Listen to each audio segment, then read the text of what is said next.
Hello,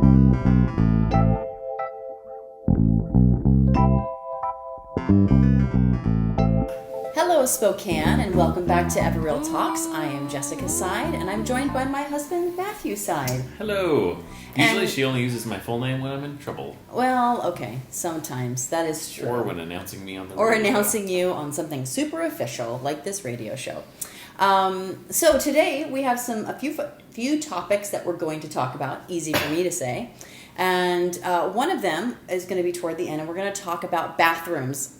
Because bathrooms are so interesting. I know. So we all know that bathrooms make a big difference in selling a property. Bathrooms and kitchens, right? We're told that all the time. So we're going to talk a little bit about what you can do to refresh your bathroom.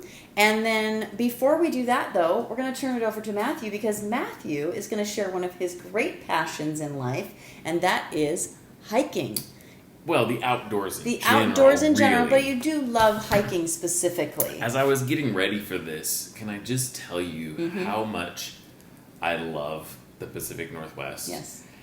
And especially Spokane. I mean, I know that I live here, but I realize the more I dig into my own community, how amazing some of the even just our tagline as a city, near nature, near perfect. It really is that. Question: when you were getting ready for this, did you get like a little excited feeling in your gut, like, oh man, I want to go on a hike? Like, did you have that going on as well? Oh yeah, totally. Because I picked my top 5. Yes. And top five what? Top 5? Well, today is going to be top 5 family hikes. Okay. So in around Spokane. Okay.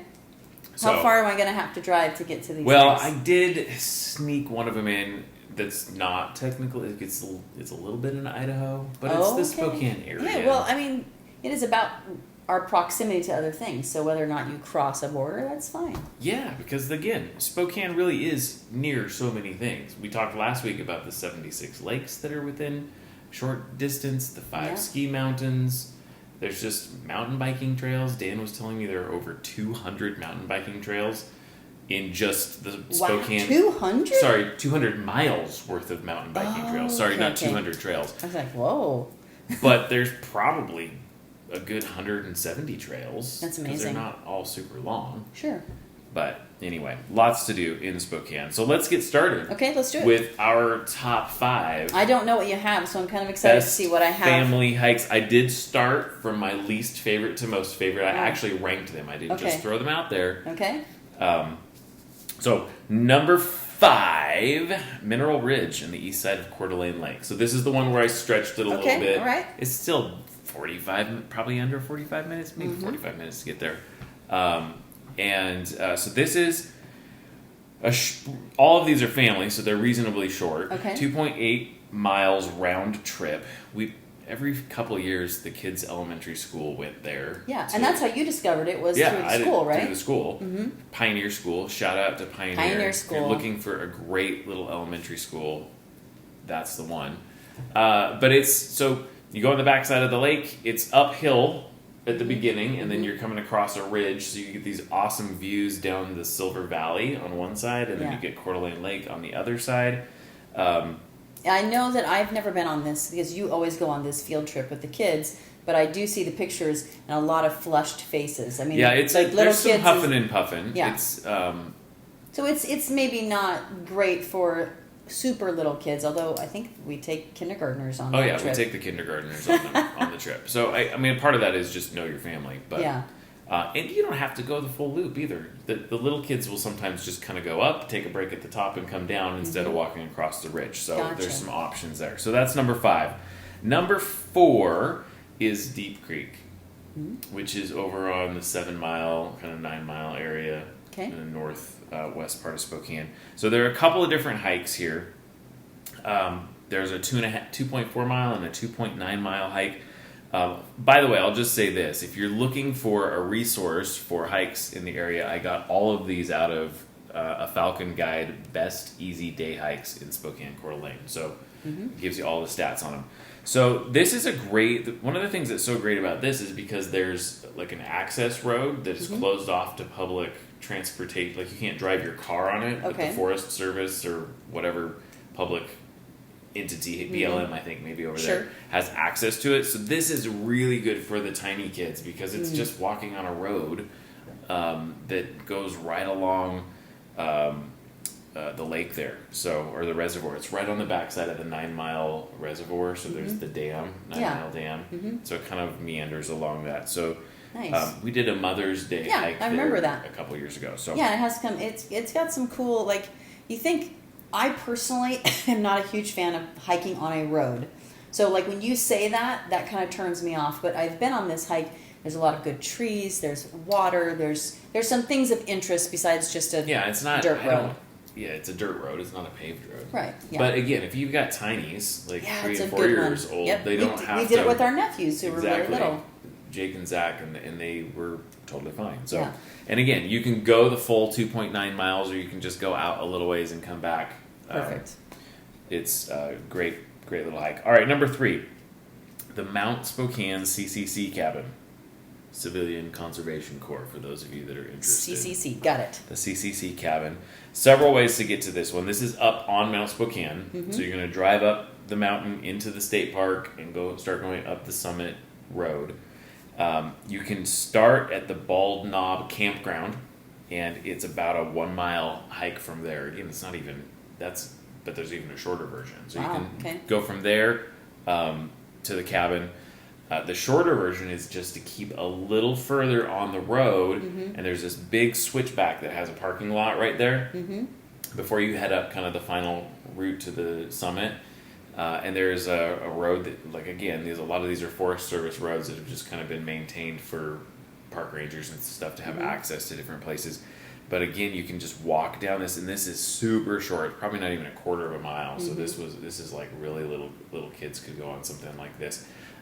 Flat, short, and the wonderful thing is that on both sides of the road are just a ton of huckleberry bushes. Oh, right. Okay. So if you go in August when the huckleberries are available, they just eat and the walk. kids you're not going to get. It's a good thing it's a short trip because they're going to be like just picking the berries, which is a ton of fun. So that's a fun one. That one, really like that one a lot. Easy. One of the things I like about Mount Spokane, because there's quite a few hikes up there and trails that you can take, is it is quite beautiful. Like you think that's one of the things about just our area. It can be very deserty and kind of scrub brush, which I like the greenery. I like to be close to water when I'm hiking. But the wildflowers up on Mount Spokane are just beautiful. It just brings all the color, and I really enjoy that. So and the fun thing for the kids, probably of all ages, really, is the fact that all of a sudden you're walking through the woods and the trees and the bushes and the flowers, and all of a sudden kind of up in the background you're like, is that a cabin back there? Yeah, that's neat. And so it becomes this kind of discovery for the kids, and then it's not on the trail. You have to actually kind of hike up to it a little bit, and then they can walk around and whatever. Great. So that's a lot of fun. All right, number 2 is the bowl and pitcher. Yeah. This classic bowl and pitcher. The bowl and pitcher just has so many options. Yeah. Short walks and hikes. You got long trail run, like you can do miles of trail running. There's mountain biking there. I did some quick lookups on this. There's 55 miles of trails just in Riverside State Park. So this is part of Riverside State Park. 55 miles of trails. I believe about 40 miles of them are available for mountain biking. So if you like to do mountain biking, you can take the dogs there. I think you got to have them on a leash. But here's picnic. There's a picnic and camping area there. Like you can actually camp there. Yeah. The wonderful thing about the bowl and pitcher is that you have the river. So Spokane River is running through this kind of like basalt canyon in some respect. And you've got this the bridge that goes across, like the. I love it. The walking bridge. Yeah, the walking bridge. What is it called? Does it have a suspension bridge? Suspension bridge. That's what I was looking for. It's so fun, and the kids always like to climb up the cables, and I love to just watch the water. Climb up the cables. You try and climb up that cable as far as you can. Oh, on the shore area. On the shore. What are you talking about? Not above the water. It's actually quite a ferocious little river down below. It certainly is. So that's really great. But the thing that kind of strikes me about bowl and pitcher I remember several years ago at our office. So our office is on Garland, not far from the Garland Theater, right before you get to Maple. And I remember just needing a break. Like, I needed to get out. And so on a lunch, I took an hour lunch. It took me 10 minutes to get to the Bowl and Pitcher trailhead. Right. I could spend a good solid 30 plus minutes walking around, stop at a picnic table for a lunch, get back to my car, and get back to the office within an hour. And I was like, oh my God, I cannot believe this place is 10 minutes from my office, which is basically like Spokane. Like, we're just on the lower north side of Spokane. Yeah. So that's pretty cool. It is a pretty cool place. All right, you ready for number one? Number one, I'm ready. I have a feeling I know what it is. Really? Have you looked at my notes? If no. You haven't? All right, No. you need to guess then. Which one is it? Well, okay, the one that we have done quite a few times. It's great for kids, and it has the possibility of making it harder, so you can do an easy part, is Liberty Lake. Yeah, it's actually the Liberty Creek Trail. Liberty Creek But Trail. it's on the backside of Liberty Lake. So Liberty Lake County Park. Right. And it is absolutely, you're right, number one. Yeah, There's so many again, great this things is a about it. Pioneer School. They introduced us because our end of the year picnic is always there. And so that's how I didn't even know it was there until I mean, had honestly, kids. Send your kids to Pioneer School. It'll make you a better person. Stop. Oh my goodness. Please do not listen to him. There are doesn't- lots of great schools here in Spokane. But it's true. It has improved me as a person. Okay. All right. Gotcha. So, Liberty Creek Trail. It's on the southeast corner of Liberty Lake. Several features that make this a favorite. What you commented on is the lots of options. So you can do nearly an 8-mile loop if you go all the way around with tons of elevation gain. Just under a mile, there's very short and flat. You can get to the beaver ponds, which is great, again, for the little ones. They can't probably go much more than that anyway. They can get there. They can see the beaver... The dams and the trees that the beavers have eaten. Yeah, it looks off like of. one of those cartoons where the beavers eat, and then it's like this pencil of a... It's pretty cool. It's awesome. It follows the creek, so that's really a pleasant walk, which I know you like. I love. So because it's got a lot of water there, the trees are nice and thick, and the bushes are green and all that kind of stuff. At about 2 miles, there's like this enchanting little cedar grove, which is just magical. Yeah. It's it kind of opens up, and it's A great place to stop and have a snack or lunch. great turnaround point if you really only can handle the 2 miles. It starts to go uphill from there. It does. However, if you have a little more gumption about a mile further down the trail, so you're going to start climbing elevation at this point, but if a mile down the trail, it crosses the creek one more time, and there's a waterfall there. So it's probably like a 20 or 30 foot waterfall. You can climb. The trail goes up to the top of the waterfall. So again, just a really fun place to play around. There's a Boy Scout cabin a little further down the way. So anyway, you can tell that that's my favorite. Yeah, it's great. It's a great place, and that's just fun. And it has camping there too. Yep. So you can camp there. It's got the beach. We've camped there, and you can. So where the trail is, if you go the opposite direction from when you enter the park, you can go to the right instead of to the left, and there is a beach where you can swim, and there's a dock, and it's just got all kinds of options there. Toys in the park and all that kind of stuff. So it's a great spot. If you've never been there, you need to go. Agreed. Or maybe you shouldn't, because I don't want too many people to know about it. Wow. If we didn't want anybody to know about We it, shouldn't have done shouldn't this. have mentioned it. We are about to transition to Jessica talking about everyone's favorite subject, the bathroom. It's just a terrible lead-in, I gotta say. So she's not going to give me the reins on that one again for a while. Oh man, a few weeks ago we talked about the things that you could do to your house to improve the value of your house. And I want to focus in on bathrooms. So kitchens and bathrooms sell houses. They make a huge difference. Again, I'm walking through houses with my clients. The first thing that we beeline for is the kitchen, period. Yeah. There's no doubt about it. The kitchen is extremely important. And then there is the bathroom. So you might look at the front part, and then you walk into the bathroom and you kind of look around at it, and it will either be, there's a few comments, oh, this is cute. That's one of the comments. Or it might be, it's not very clean.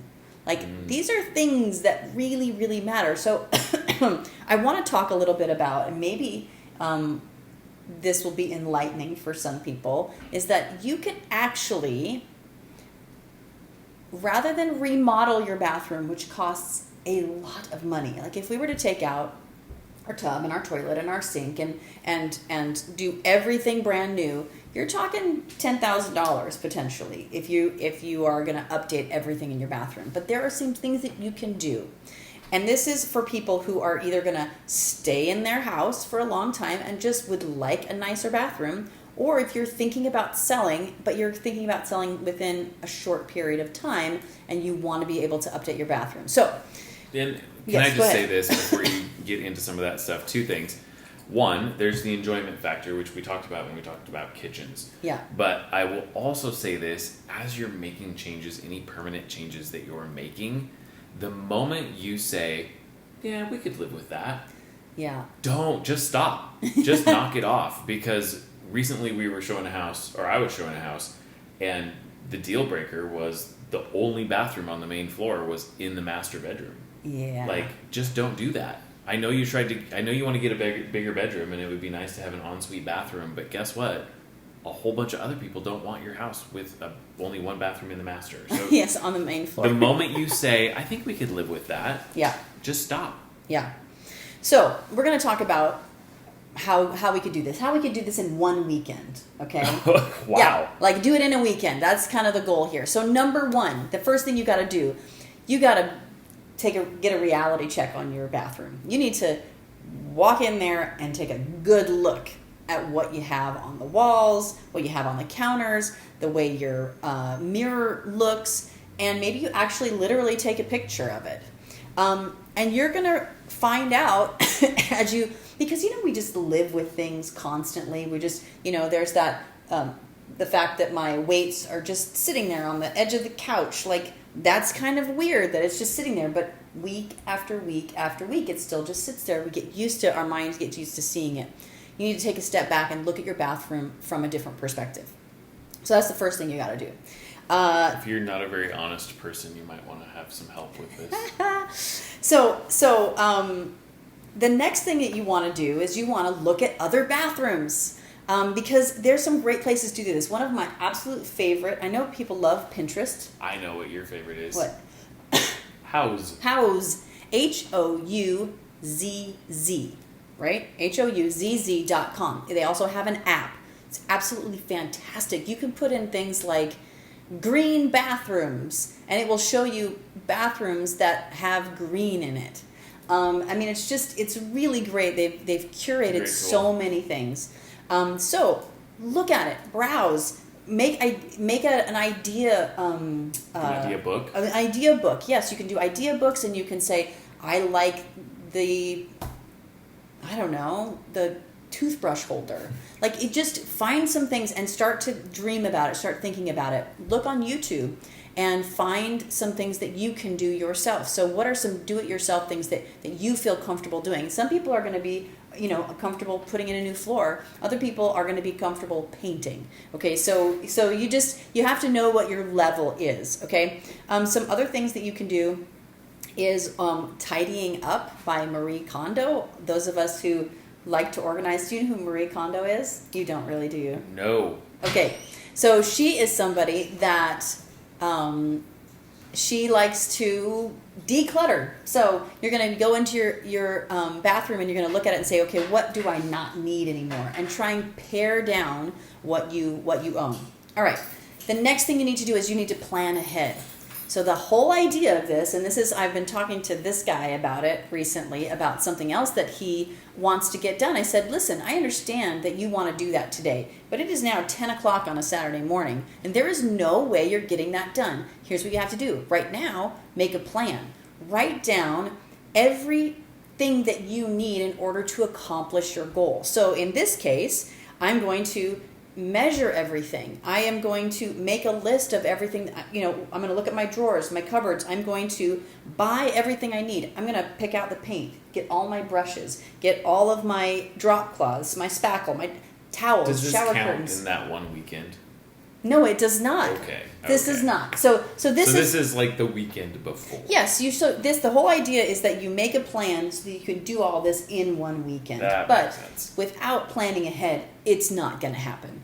That's just the reality. So, but you've got to plan ahead and make sure you have every piece of, whether that's a nail that you need or the hammer that you let your sister use or whatever that is, make sure you have all the tools. Yeah, because the moment you go out to the garage to grab whatever that tool is and it's not there, you've completely hijacked probably most of that day. Well, and if you have to go to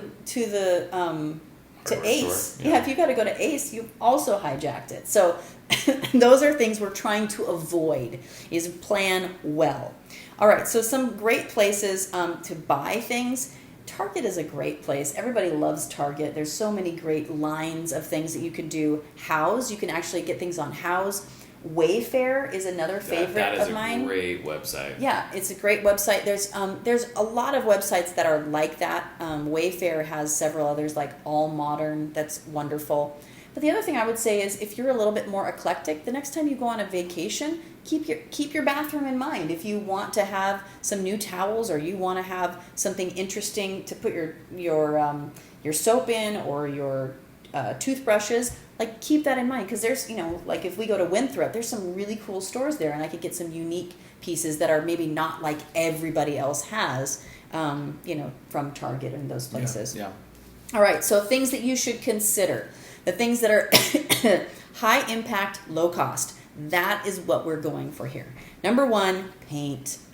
Paint color is, you can refresh your bathroom with a wonderful coat of paint. So understand that neutral-ish colors are good, but you can do some fun things as well. Yeah, the great thing about paint, especially if you're going to be living there for a while, is if you do like crazy bright, exciting colors, then do it. Yeah. Because it's not that hard to change. Yeah. You can always go over it with something neutral. Now, I will say, well, you're going to be talking about other things. Paint is the one thing that is inexpensive for you to go crazy on. Yes.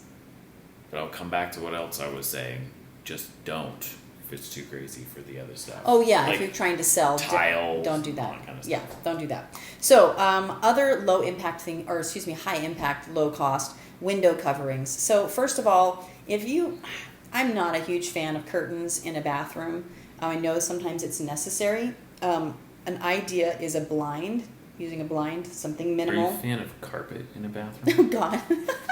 I am not a fan of carpet in the bathroom in any way, shape, or form. About those fuzzy things at the bottom of the toilet. Oh, gosh. Do not even get me started on that. If you have a fuzzy thing at the bottom of your toilet, we still love you. Yes, we do. Mom.